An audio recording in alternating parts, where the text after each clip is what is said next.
Ao meu lado, professor Thiago Nieve. Marcão. Especialista em finanças. Isso aí. Para quem entrou no buraco. Estamos aí. Pra quem entrou no buraco e está naquela situação tipo, a casa caiu, tem solução. Sempre tem solução. Sempre tem uma solução. Sempre tem uma solução. Conta pra gente então. Primeira pergunta. O povo quer entender o que é o tal do Risco Brasil. Tá. Antes de entender o Risco Brasil, eu vou falar sobre o risco de um país. Então é o risco daquele país honrar seus compromissos financeiros. Então, para didaticamente aqui vocês entenderem, os telespectadores, digamos que eu preciso de dinheiro. E eu sou um país. E eu preciso desse dinheiro. E o Marco Antônio, ele é um outro país, ele é um investidor internacional. Eu sou um país grandão. E ele tem muito dinheiro. E ele tem muito dinheiro. E eu preciso de dinheiro. Para quem eu vou me socorrer? Para o Marco Antônio. O Marco Antônio vai me emprestar dinheiro. O risco país... Tipo, o gordo tem que emprestar sempre. É isso aí. Então, ele me emprestaria esse dinheiro. Qual que é o risco país? Qual que é o risco desse negócio? É eu não honrar com esse compromisso. Então, ele me emprestou esse dinheiro e eu dar o calote. Eu chegar para ele, ó, não vou te pagar. Então, o risco país é daquele país que está sendo, recebendo aquele recurso, não honrar com aquela dívida, não honrar com aquele compromisso. E óbvio, quanto maior o risco país, aí o risco Brasil, é o risco do Brasil não honrar os seus compromissos. Então, existem investidores internacionais que investem no Brasil, que têm os seus recursos, investem no Brasil porque o Brasil está captando recurso. E aí o risco Brasil é o Brasil não honrar com aqueles compromissos. Então é o risco de crédito, do Brasil não pagar a conta, do Brasil ficar devedor. E aí, lógico, quanto maior o risco de um país, então vamos dar um exemplo, entre Venezuela e Brasil. O risco da Venezuela não pagar é muito maior do que o Brasil. Olha. Então, quanto maior o risco de um país, obviamente que aquele investidor, aquele país, aquele investidor internacional que está emprestando aquele recurso, vai querer um retorno maior. Então, quanto maior o risco de um país, o risco Brasil, maior vai ser o retorno, maior vai ser a taxa de juros que esse investidor tem para receber. Então, isso também justifica o risco Brasil, o alto risco Brasil, justifica as altas taxas de juros cobradas hoje no Brasil, em função do alto risco que nós temos ainda de quebra da nossa nação. Quando houve aquela quebra do mercado imobiliário nos Estados Unidos, 2008? Isso. 2008. 2008. Né? Você falou muito do risco. Do certo. risco América, né? O outro risco. E depois nós tivemos, aqui no Brasil, depois daquelas mentiras todas, daquelas informações todas manipuladas, aí veio à tona a verdade e a Dilma foi cassada e várias operações da Polícia Federal, escândalos, enfim. Antes do escândalo do PT e da Dilma e tudo isso daí, essa nojeira toda que a gente está vendo e acompanhando, a situação era muito melhor. Sim. Tanto que a taxa Selic cresceu, todas as taxas de juros aumentaram no país e toda essa loucura. O senhor, como um especialista no assunto, o risco Brasil, ele tende a aumentar ou diminuir nesse momento? Ele está em declínio. Na verdade, o que compõe o risco Brasil? O risco Brasil é um índice. O índice que, hoje, esse índice, ele eleito ou feito por agências internacionais, e esse índice, ele é feito por essas agências para medir o quanto o Brasil tem de risco de não pagar essa conta. Então, qual que é a tendência? Como é que é composto esse índice? Esse índice é composto por bases econômicas, indicadores econômicos, e bases internas, indicadores internos, como, por exemplo, a política. Então, por exemplo, antes da queda da Dilma, antes do impeachment, o risco do Brasil estava altíssimo. Com a queda do impeachment, vindo o governo Temer, anunciando as reformas, reforma da Previdência, reforma fiscal, isso atrai o investidor novamente para o Brasil. Se isso atrai o investidor novamente para o Brasil, o risco país ele cai novamente. Então, o risco do Brasil, a tendência é uma tendência de declinar. A questão que você comentou da taxa de juros. Desculpa interromper o senhor. Ah. Então, vai melhorar a coisa. Vai melhorar. Para quem está preocupado que o dinheiro sumiu, ninguém está comprando, ninguém está gastando, parece que o mercado está numa situação caótica, vai melhorar. Vai melhorar, precisa melhorar. Óbvio que precisam vir as reformas que o governo já está anunciando, reforma da Previdência, reforma fiscal, reforma trabalhista, isso tudo vai impulsionar ainda mais a economia. E a taxa de juros, complementando o que o Marco comentou, na verdade, o aumento da taxa de juros é ruim para uma nação. Por que é a taxa de juros? O que é a taxa Selic? A taxa Selic é o crédito, né, esse crédito que a gente comentou aqui, do investidor emprestando dinheiro para o Brasil. É quanto o Brasil está pagando de juros para esse investidor.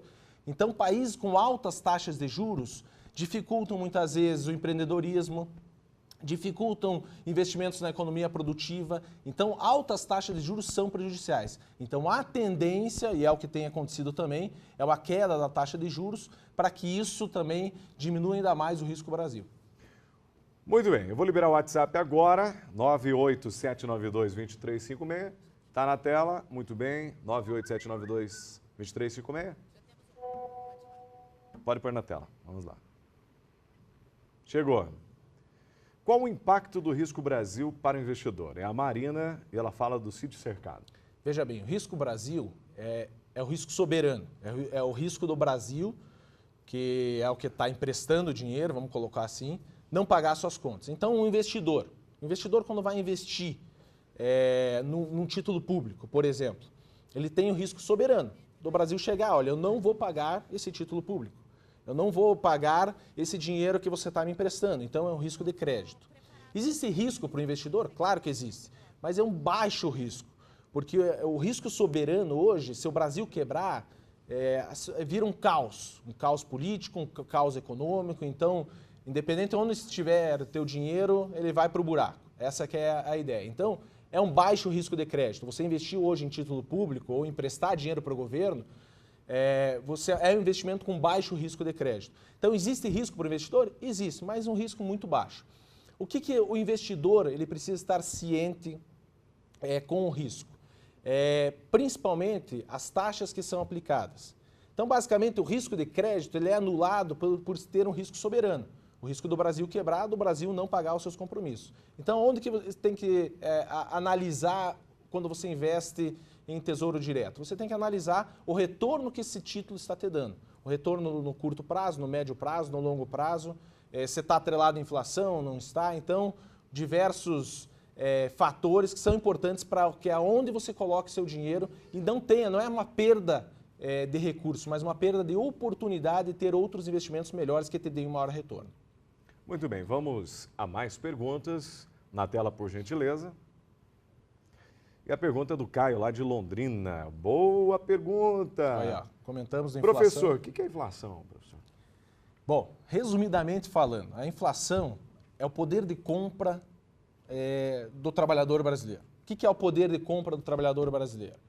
Vamos dar um exemplo prático aqui. Se hoje eu tenho R$100, com esses R$100 eu compro 100 sacos de feijão, daqui um ano eu tenho que comprar os mesmos sacos de feijão. E quanto isso vai me custar? Vai me custar 200, Thiago. Então, essa diferença basicamente é a inflação. Então, é o poder de compra. O teu poder de compra tem que ser o mesmo. A inflação corrói o teu poder de compra. É o valor do dinheiro. Professor, então a inflação ela é violenta. Sim, porque sim. Eu me lembro que no início do real, você, nós iríamos numa panificadora e um real comprava 10 pães. Isso. Em algumas panificadoras, como eu morava numa região mais simples, 20 pães. Então, 20 pães, R$1, hoje, R$1 compra 2 pães. Nem o miolo. dois pães no máximo, né? 3 pães, talvez. Eu acho que todo mundo já ouviu falar, né? Puxa, eu estou ganhando a mesma coisa e parece que meu dinheiro não dá. Antigamente eu comprava mais, eu ia no supermercado e comprava mais. Isso é o quê? É o valor do dinheiro. Você está sendo corroído pela inflação. Então, muitas vezes, acordos coletivos que se baseiam na inflação, porque a inflação é um índice também. Os mais comuns são o IPCA, que é o índice oficial da inflação brasileira, que é um composto de produtos que, basicamente, mais da metade desse índice envolve variação de preço de alimentos, moradia, medicamentos, mas a grande maioria desse índice é composto por esses produtos e serviços. Isso corrói o teu dia a dia, corrói o teu dinheiro. Então, você tem que ficar esperto no quê?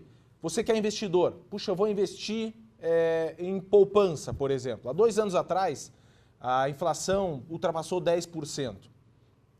Nesse mesmo ano, a poupança rendeu 7%. O que isso significa, Thiago? Thiago, eu ganhei dinheiro? Ah, mas eu ganhei 7%. Não, você perdeu dinheiro em termos reais. Por quê? Porque se a inflação deu 10 e a rentabilidade desse investimento deu 7, nós temos uma diferença de 3 pontos percentuais. O que isso significa? Que você está perdendo dinheiro, né, com uma perda de oportunidade. O teu poder de compra daquele recurso que estava aplicado na poupança é menor hoje. Então, do mesmo exemplo do feijão que você compraria, você tem menos sacos de feijão.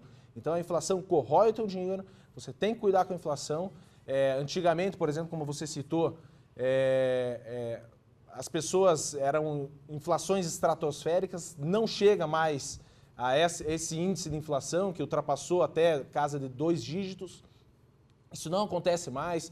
Pessoas indo no supermercado, tendo que fazer cestas e cestas, carrinhos e carrinhos de compras para que o dinheiro, porque o valor ia ser já precificado de outra forma, uma hora seguinte. Isso não acontece mais. A meta de inflação hoje do Brasil, para esse ano, é 4,5%. Ainda é alta? Ainda é alta, mas é uma inflação controlada perto das inflações que nós tivemos nos anos anteriores. Muito bem. E olha só quem voltou de férias e já está com o entrevistado para a gente, o repórter Henrique Giglio. Seja muito bem-vindo. Boa tarde, Henrique.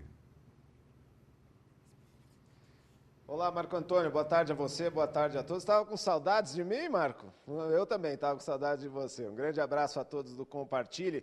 Bom, Marco, hoje o assunto é bastante importante para todos que recebem acima de R$ 2.500 por mês, cerca de 20 e poucos mil reais por ano, porque agora tem que fazer a declaração do imposto de renda.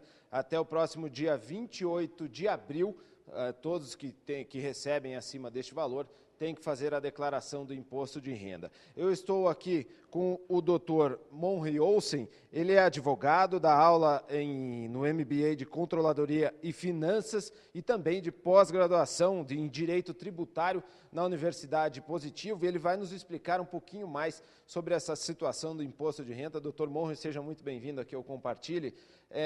As declarações já começaram a ser entregues à Receita Federal. Quais são as mudanças desse ano? Porque todo ano tem mudança, né, doutor? Seja muito bem-vindo. Obrigado, Henrique. São várias mudanças, especialmente no cruzamento de informações, né? Então, nós temos desde o cruzamento com as informações prestadas por médicos, continua aquelas das instituições financeiras, né, de cartões de crédito. Também, muito se fala a respeito da possibilidade do contribuinte entregar as declarações agora também por dispositivos móveis, né, pela internet e com seus celulares.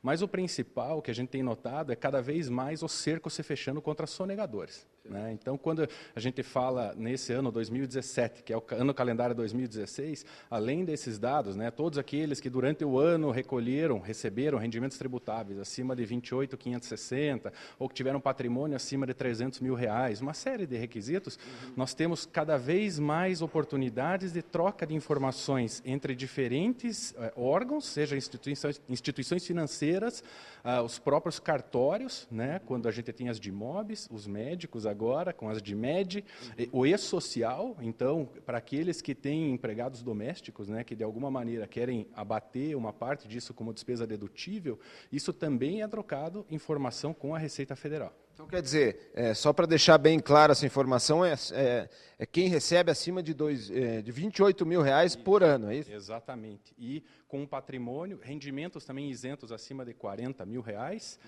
atividade rural, né, acima de perto de 130 mil reais, e nós temos também cruzamento de informações com o Banco Central e outros países. Né? Então, aqueles cidadãos que têm um investimento no exterior acima de 100 mil dólares, tem que, até o dia 5 de abril, que é antes do prazo da declaração de imposto de renda, também prestar informação ao Banco Central. Bom, esse ano tem uma novidade que as crianças acima de 12 anos já têm que tirar CPF, e esse CPF tem que estar presente na declaração dos pais, dos responsáveis dela. Isso mesmo, ajuda, né, a coibir um pouquinho essa questão da dedutibilidade de despesas dos dependentes, e é fácil, né, de você obter o CPF em qualquer banco, Caixa Econômica, Banco do Brasil, na própria Receita Federal, levando a documentação desses menores, certidão, carteira de identidade, você consegue retirar esse CPF rapidamente. Para quem paga escola, paga plano de saúde, isso também pode ser deduzido do imposto de renda. Né? Sim, despesas médicas não há limites, né? O importante é que sempre ao se fazer uma declaração, procure-se copiar exatamente o número os números, né, que são prestados por essas entidades, seja plano de saúde, até os próprios dentistas e outros profissionais liberais, né, que esteja lá prevista a dedução, para que não haja esse problema de cair em malha por uma mera diferença de 1 centavo, muitas vezes. Bom, então até o dia 28 de abril tem que fazer essa prestação de contas com a Receita Federal. Basta procurar um advogado para precisar de ajuda ou um contador, que é mais fácil. Os contadores têm um papel muito importante, né, na nossa sociedade, quando tem alguma coisa que demanda uma interpretação um pouquinho mais apurada, porque nós estamos trabalhando no sistema mais complexo do mundo em termos tributários. Aí eles acabam se socorrendo de advogados, e advogados muitas vezes em operações internacionais, em que nós temos muitos estrangeiros vindo para morar aqui, também tem uma dificuldade, que é a possibilidade de compensação de impostos que foram pagos no outro país, se é devido ou não imposto em determinadas circunstâncias.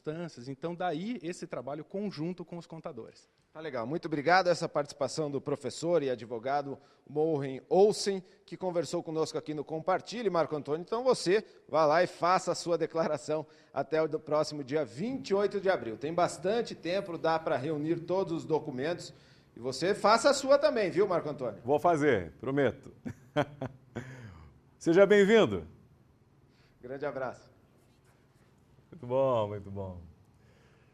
Tem que declarar, né? Não tem jeito, né? É imposto, é declaração de imposto, é mais imposto. É só imposto nesse país. É muito imposto, né, professor? É muito imposto. Tudo tem imposto? Tudo é imposto, tudo é imposto. Será que para respirar paga imposto? Paga, né? Porque para respirar tem que estar vivo, e se está vivo paga o imposto. O empresário brasileiro, ele é um guerreiro. Porque abrir uma empresa nessa quantidade de imposto, você tem que ser um guerreiro. Então, realmente Imagina o trabalhador também, não, né? Mas, pelo amor de Deus. Não é fácil. Professor, é sempre uma honra e um Obrigado. prazer ter o senhor aqui com a gente. Esse grande conferencista, palestrante, especialista em finanças, Thiago Neve. Obrigado mais uma vez. Marco, obrigado. Fico à disposição. Um grande abraço.